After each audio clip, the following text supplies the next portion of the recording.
Pembacaan Alkitab tanggal 3 Oktober tahun 2024, hari ke-277.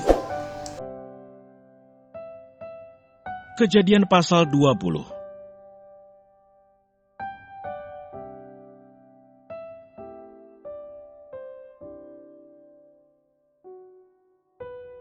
Abraham dan Abimelekh.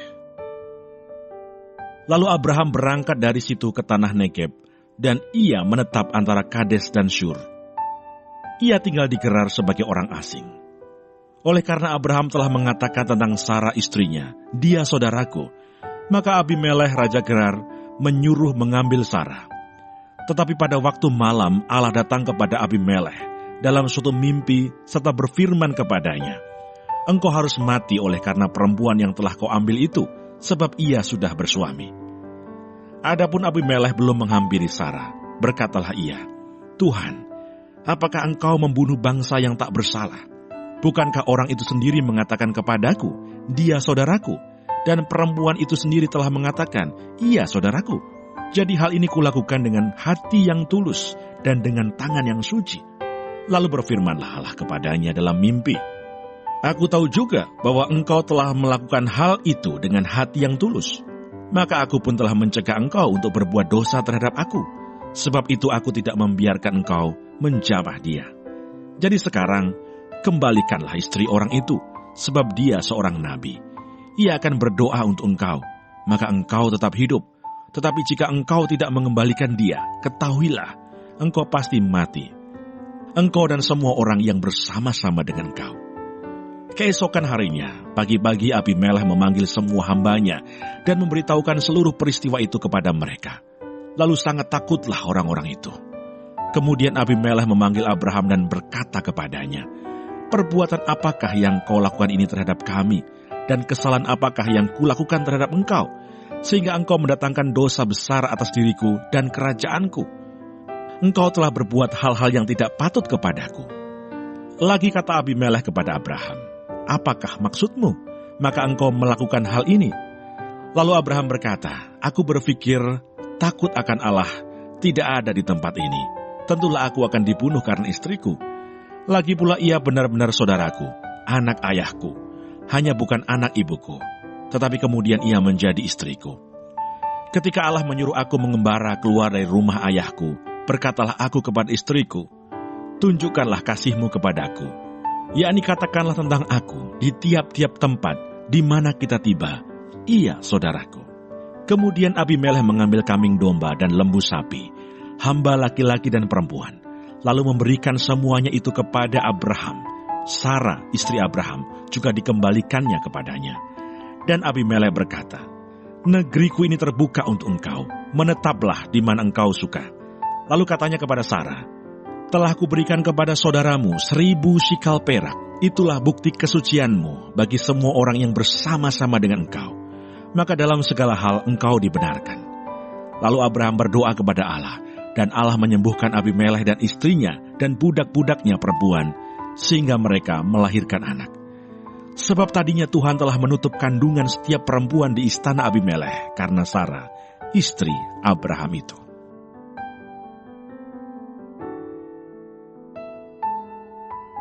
Mazmur 8.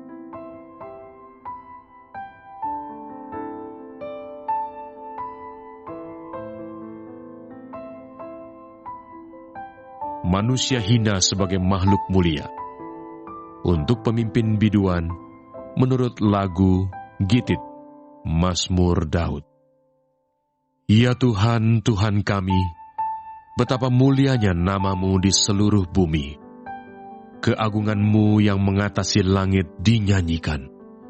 Dari mulut bayi-bayi dan anak-anak yang menyusu, telah kau letakkan dasar kekuatan karena lawanmu, untuk membungkamkan musuh dan pendendam. Jika aku melihat langitmu, buatan jarimu, bulan dan bintang-bintang yang kau tempatkan, apakah manusia sehingga engkau mengingatnya? Apakah anak manusia sehingga engkau mengindahkannya? Namun engkau telah membuatnya hampir sama seperti Allah, dan telah memahkotainya dengan kemuliaan dan hormat. Engkau membuat dia berkuasa atas buatan tanganmu, segala-galanya telah kau letakkan di bawah kakinya. Kambing domba dan lembu sapi sekalian, juga binatang-binatang di padang, burung-burung di udara dan ikan-ikan di laut, dan apa yang melintasi arus lautan. Ya Tuhan, Tuhan kami, betapa mulianya nama-Mu di seluruh bumi.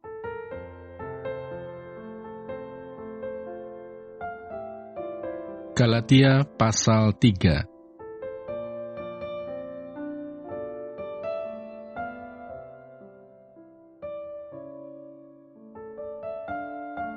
Sebelum iman itu datang, kita berada di bawah pengawalan hukum Taurat dan dikurung sampai iman itu telah dinyatakan. Jadi hukum Taurat adalah penuntun bagi kita sampai Kristus datang, supaya kita dibenarkan karena iman. Sekarang iman itu telah datang. Karena itu, kita tidak berada lagi di bawah pengawasan penuntun. Sebab kamu semua adalah anak-anak Allah karena iman di dalam Yesus Kristus. Karena kamu semua yang dibaptis dalam Kristus telah mengenakan Kristus. Dalam hal ini, tidak ada orang Yahudi atau orang Yunani, tidak ada hamba atau orang merdeka, tidak ada laki-laki atau perempuan, karena kamu semua adalah satu di dalam Kristus Yesus. Dan jikalau kamu adalah milik Kristus, maka kamu juga adalah keturunan Abraham dan berhak menerima janji Allah.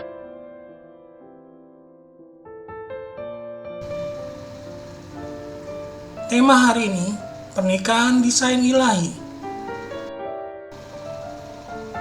Bacaan hari ini mempersiapkan kita untuk bacaan pada hari Minggu tanggal 6 Oktober tahun 2024. Penjelasan.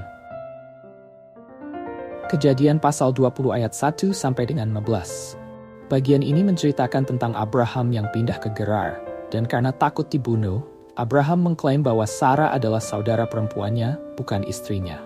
Akibatnya, Raja Abimelekh mengambil Sarah, tetapi Tuhan memperingatkan Abimelekh dalam mimpi agar tidak menyentuh Sarah karena dia adalah istri Abraham. Tuhan melindungi Sarah dan menegur Abraham atas tindakannya yang salah. Peristiwa ini menunjukkan bagaimana Tuhan menjaga kekudusan pernikahan. Meskipun Abraham tidak sempurna dalam tindakannya, Tuhan tetap bekerja untuk menjaga Sarah dan memulihkan hubungan pernikahan mereka. Ini menggambarkan bahwa pernikahan adalah institusi yang Tuhan lindungi dan berkati. Mazmur pasal 8 ayat 1 sampai dengan 10. Dalam Mazmur ini, Daud memuji kebesaran Tuhan yang menciptakan langit dan bumi, serta menempatkan manusia sebagai pengelola atas ciptaannya. Manusia yang ditempatkan di bawah Tuhan, tetapi di atas seluruh ciptaan, diberi kehormatan dan tanggung jawab yang besar. Dalam konteks pernikahan, ini mencerminkan bagaimana Tuhan telah mendesain hubungan antara pria dan wanita sebagai bagian dari rencana ilahinya, di mana mereka bekerja sama dalam kehormatan untuk saling melayani dan menjaga ciptaan Tuhan. Karya Tuhan dalam menciptakan manusia dan pernikahan adalah bukti dari kasih dan hikmat-Nya yang tak terbatas. Galatia pasal 3 ayat 23 sampai dengan ayat 29. Paulus berbicara tentang bagaimana hukum Taurat berfungsi sebagai penuntun hingga kedatangan Kristus. Tetapi sekarang semua orang yang beriman kepada Kristus adalah anak-anak Allah. Tidak ada lagi perbedaan berdasarkan suku, status sosial, atau gender dalam hal status di hadapan Allah, karena di dalam Kristus semua adalah satu. Dalam konteks pernikahan, ini mengingatkan kita bahwa di dalam Kristus, suami dan istri adalah setara di mata Allah. Meskipun ada peran dan tanggung jawab yang berbeda dalam pernikahan, di dalam Kristus keduanya dipanggil untuk saling menghormati dan melayani satu sama lain, sebagai bagian dari desain ilahi. Renungan. Kejadian 20 menggambarkan pentingnya perlindungan Tuhan atas pernikahan. Meskipun Abraham membuat keputusan yang salah dengan tidak mengakui Sarah sebagai istrinya, Tuhan tetap menjaga dan melindungi institusi pernikahan mereka. Ini mengingatkan kita bahwa pernikahan adalah sebuah lembaga yang diatur oleh Tuhan, dan Dia sendiri yang akan menjaga kekudusannya. Bahkan ketika manusia tidak sempurna, Tuhan tetap bekerja untuk memulihkan dan melindungi hubungan pernikahan sesuai dengan desain ilahinya. Dan Mazmur 8 mengingatkan kita tentang kehormatan dan tanggung jawab yang Tuhan berikan kepada manusia. Dalam pernikahan, pria dan wanita diberikan kehormatan untuk bekerja bersama sebagai rekan dalam mengelola ciptaan Tuhan dan membangun hubungan yang mencerminkan kasih dan kebesarannya. Pernikahan bukan hanya tentang hubungan pribadi antara suami dan istri, tetapi juga bagian dari rencana Tuhan yang lebih besar, di mana mereka dipanggil untuk mencerminkan kasih dan kuasa Tuhan di dunia ini. Sedangkan dalam Galatia 3 menekankan bahwa di dalam Kristus, tidak ada perbedaan dalam status kita di hadapan Tuhan.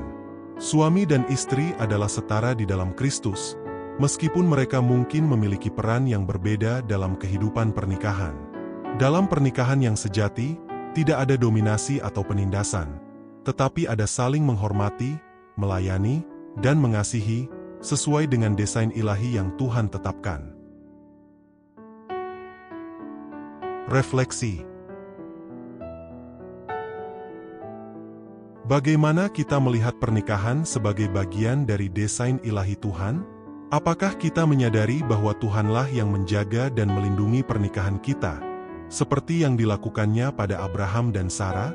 Dalam Kejadian 20, kita diingatkan bahwa meskipun manusia tidak sempurna, Tuhan tetap setia menjaga kekudusan pernikahan. Dalam Mazmur 8, kita diingatkan tentang kehormatan dan tanggung jawab yang Tuhan berikan kepada kita sebagai manusia. Apakah kita menjalani pernikahan kita dengan kesadaran akan kehormatan ini, memandang pernikahan sebagai kesempatan untuk mencerminkan kasih dan kebesaran Tuhan? Galatia 3 mengajarkan kita bahwa di dalam Kristus, suami dan istri dipanggil untuk saling menghormati dan melayani satu sama lain sebagai rekan yang setara di hadapan Tuhan. Apakah kita memperlakukan pasangan kita dengan kasih, rasa hormat, dan pelayanan, sesuai dengan panggilan Tuhan? Kesimpulan. Pernikahan adalah bagian dari desain ilahi yang diciptakan dan dilindungi oleh Tuhan. Dalam Kejadian 20, kita melihat bagaimana Tuhan melindungi Sarah dan pernikahannya dengan Abraham meskipun mereka tidak sempurna.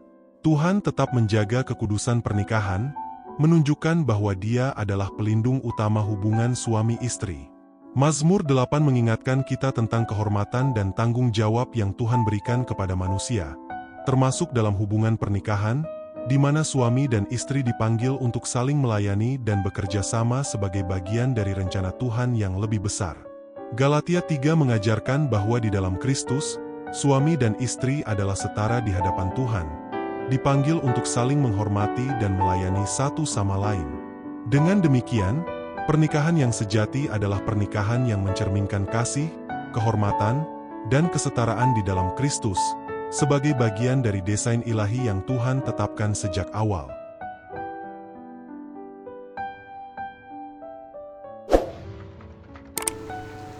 Terima kasih, Tuhan Yesus memberkati. Amin.